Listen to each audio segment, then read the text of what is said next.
Bienvenue pour cette nouvelle séquence des paroles de la vie éternelle avec Marc Joseph. Nous sommes aujourd'hui le 23 octobre 2023.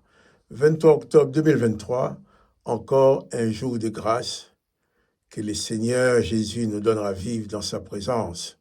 Pourquoi? Parce que Jésus-Christ a dit, pour toi et pour moi, pour chaque personne qui croit en lui, Jésus-Christ a dit, je suis avec toi tous les jours jusqu'à la fin du monde. Donc, le monde est encore là. Nous sommes le 23 octobre 2023, encore dans ce monde. Donc, c'est pour nous la garantie que Jésus-Christ est avec nous. Donc, je viens te dire ce matin, te rappeler que Jésus-Christ est avec toi. Tu n'es pas tout seul, tu n'es pas toute seule dans ces difficultés, dans tes problèmes. Tu n'es pas tout seul dans les événements que tu as à vivre. Je ne connais pas effectivement comment va se dérouler ta journée. Je ne sais pas les difficultés que tu vas rencontrer. Je ne connais pas les gens que tu vas rencontrer. Je ne connais pas les situations difficiles que tu vas peut-être avoir à affronter. Mais je connais une chose, et j'en ai la certitude, c'est que Jésus-Christ est avec toi selon sa promesse qui dit « Je suis avec toi jusqu'à la fin du monde ». Donc quand tu te lèves le matin, si tu regardes autour de toi, tu vois que le monde est encore là. Il y a des gens autour de toi, il y a des arbres, il y a la nature, il y a tout ça, il y a encore l'air pour respirer. Dis-toi que Jésus-Christ est avec toi, c'est que le monde est encore là. Oh, Jésus avait pris comme point de repère, il nous avait donné « Je suis avec vous tous les jours jusqu'à la fin du monde ». Donc, installe-toi dans cette certitude et arrêtez la panique, pas de peur, pas de terreur. Bannis toute forme de crainte de ta vie et confie-toi en Jésus-Christ, élève ton âme à Jésus-Christ qui est toujours avec toi, réalise sa présence dans ta vie, sa présence avec toi, puisqu'il a dit qu'il est avec toi. Bien sûr, il est invisible. Tu ne peux pas le voir avec tes yeux, mais tu peux le voir avec les yeux de ton âme. Avec les yeux de ta tête, tu ne peux pas le voir, mais tu peux réaliser dans ton âme que Jésus-Christ, tu peux réaliser dans ton âme que Jésus-Christ est avec toi. Et en ce moment-là, si Jésus-Christ est avec toi, tout devient possible. Il y a une certaine circonstance où les disciples ont dû poser la question à Jésus, « Mais Seigneur, comme tu dis les choses là, si c'est comme ça, qui peut être sauvé ?» Jésus va dire, beaucoup de choses sont impossibles aux hommes, mais rien n'est impossible à Dieu. Donc c'est Jésus-Christ qui est avec toi, c'est celui aussi qui a dit, tout pouvoir m'a été donné dans les cieux et sur la terre. Si tu réalises maintenant, tu as avec toi tout pouvoir de Jésus-Christ. Jésus-Christ qui est avec tout pouvoir dans le ciel et sur la terre, c'est Jésus-Christ qui te promet, qui s'engage à être avec toi tous les jours jusqu'à la fin du monde. Donc, pas de panique, pas de déprime, pas de colère, pas de découragement. Jésus-Christ est là. Souviens-toi et n'oublie pas qu'il est avec toi dans toute la plénitude de sa grâce, de son amour. Il n'est pas là pour te condamner. Jésus-Christ ne va pas te juger. Il n'est pas venu pour être juge, pour être procureur de la République ou pour être condamnateur, pour être geôlier. Non, il est venu seulement pour être ton sauveur. Réalise aujourd'hui que ton merveilleux sauveur, Jésus-Christ, est avec toi pendant toute cette journée. Et non seulement ça, tous les jours jusqu'à la fin du monde. C'est pourquoi je me ferai le plaisir et même un devoir de revenir te le dire chaque matin. Souviens-toi, n'oublie pas que Jésus-Christ est avec toi. Alors, pas de panique, pas de terreur, pas de déprime. Regarde à Jésus-Christ. Confie-lui tes situations. Il marche avec toi. Il dort avec toi. Il mange avec toi. Il se déplace avec toi. Tu vas travailler, il va travailler avec toi. Il t'accompagne tous les jours jusqu'à la fin du monde. Alors, que son Seigneur soit béni pour cette grâce qu'il fait à toi et à moi d'être avec lui tous les jours et jusqu'à la fin du monde. Puisque quand le monde ne sera plus, Jésus ne sera plus avec nous sur la terre, mais nous serons avec lui dans son royaume. Ah, c'est formidable. Quelle espérance. Quel bonheur de savoir ça. Je vais relire avec toi encore les textes que j'ai lus hier concernant les disciples de Jésus qui, après le départ de Jésus, se sont mis au travail. Marc, c'est le dernier verset. Après, demain matin, nous prendrons l'évangile de Jean. parce que nous sommes en train de terminer l'évangile de Marc. Et nous prenons l'évangile de Jean également, verset par verset, jusqu'à la fin. Je ne sais pas combien de temps que ça va nous prendre, mais autant que le Seigneur est avec nous sur la terre, nous allons pouvoir continuer à lire sa parole, à nous nourrir de cette parole et à nous faire du bien. Marc chapitre 16, verset 19. Le Seigneur Jésus, après avoir parlé à ses disciples, fut enlevé au ciel et il s'assit à la droite de Dieu. Et les disciples s'en allèrent prêcher partout. Premièrement, Jésus assis à la droite de Dieu. Deuxièmement, les disciples qui restent sur la terre sont allés prêcher partout. Et maintenant, il dit que le Seigneur Jésus travaillait avec eux et confirmait leurs paroles par des miracles qui l'accompagnaient. Voilà. Important. D'abord, Jésus-Christ, notre Sauveur, a quitté la terre et s'est élevé jusqu'au ciel, assis à la droite du Père. Il nous représente devant le Père. Et ensuite, ses disciples, qui avaient peur, qui n'osaient pas sortir, de peur qu'on les arrête, qu'on leur fasse subir le même sort que Jésus. Ces disciples vont vivre, comme on l'a dit hier, ces disciples vont vivre une expérience extraordinaire.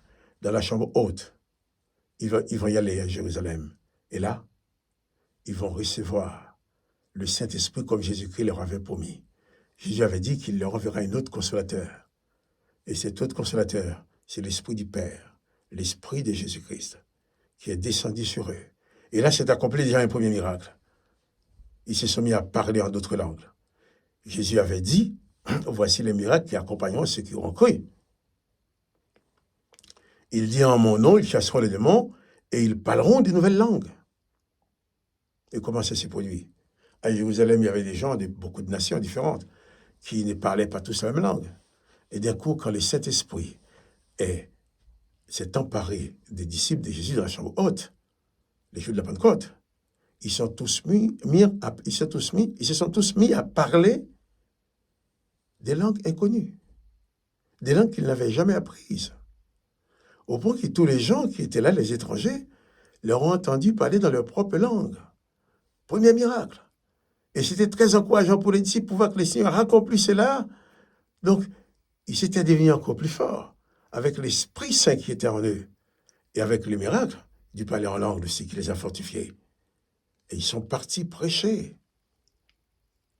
Et le texte nous dit, ils sont partis, ils s'en allèrent prêcher partout. Partout, ils sont allés prêcher les paroles de Jésus-Christ.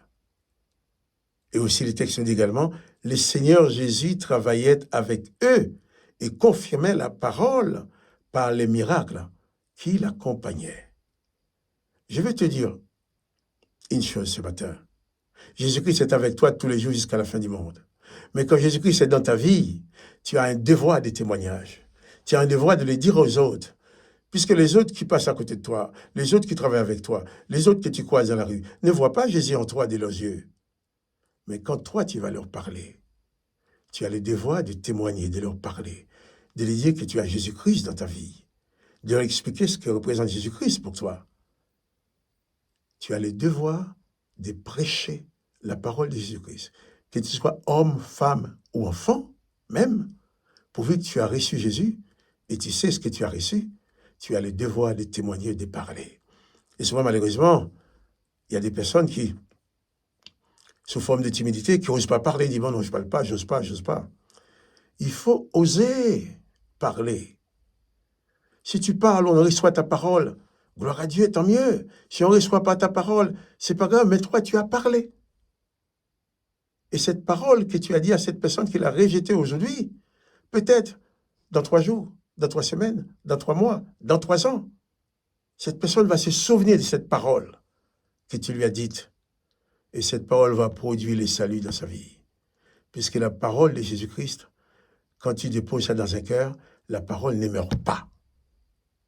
À n'importe quel moment, cette parole peut produire ses effets et amener cette personne au salut. Mais ce qui est formidable, les textes nous disent aussi que le Seigneur Jésus travaillait avec eux et confirmait la parole de leur bouche par les miracles qui l'accompagnaient. Lorsque tu parles, toi tu parles, on entend ta voix, tu parles avec ta bouche, mais il y a le Saint-Esprit du Christ qui est en toi, il y a le Christ qui est là, avec toi, que tu ne vois pas. Des fois tu es étonné, cette personne qui se met à croire ce que tu dis. Tu es étonné, cette personne qui est guérie. Tu es étonné de voir le fait que ta parole produit sur ces personnes-là. Ce n'est pas parce que c'est ta parole, c'est parce que c'est la parole de Jésus-Christ. Quand tu parles au nom de Jésus-Christ, tu n'es pas responsable du résultat. Mais tu parles au nom de Jésus-Christ, c'est Jésus-Christ qui prend la responsabilité des résultats que cette parole va apporter dans les cœurs de cette personne qui l'entend. Ta mission seulement, c'est d'aller prêcher, c'est de dire, va leur dire que Jésus-Christ veut les sauver, va leur dire que Jésus-Christ les aime, va leur dire qu'il y a pour eux un moyen de salut en Jésus-Christ. Les disciples sont allés prêcher et Jésus-Christ confirmait la parole par des miracles qui l'accompagnaient. Jésus-Christ ne va jamais te laisser aller tout seul pour témoigner. Quand quelqu'un se trouve devant toi, tu ouvres la bouche pour lui parler. Jésus-Christ ne te laissera jamais tout seul. Il sera toujours là avec toi et il saura, en temps utile, confirmer ta parole. Et tu verras des âmes qui viennent à Jésus-Christ. Des âmes qui abandonnent leur situation de malheur. Des âmes qui seront délivrées de leur condamnation. Des âmes qui accéderont à la grâce de Jésus-Christ. Qui pourraient dire comme toi et moi, aujourd'hui, c'est un jour de grâce. Je me rappelle une parole de ma mère qui disait, eh bien, si vous aurez les moins, moi réponds-nous, c'est grâce mon Dieu. Eh bien, en français, il dit ça en créole, mais si tu m'appelles aujourd'hui et tu vois que je te réponds, c'est que Dieu m'a fait grâce. C'est que j'ai la grâce de Dieu dans ma vie. À chaque fois qu'on demandait à ma mère, comment vas-tu, maman Marcel? Ah, si tu m'appelles et j'arrive à te répondre, c'est que la grâce de Dieu est dans ma vie. Donc chaque jour pour elle, c'était un jour de grâce. Et chaque jour pour toi, c'est un jour de grâce. Parce que Jésus-Christ est présent avec toi. Donc, pas de panique, pas de tremblement, pas de déprime. Jésus-Christ est là. Que son nom soit béni. Que toi aussi tu sois béni.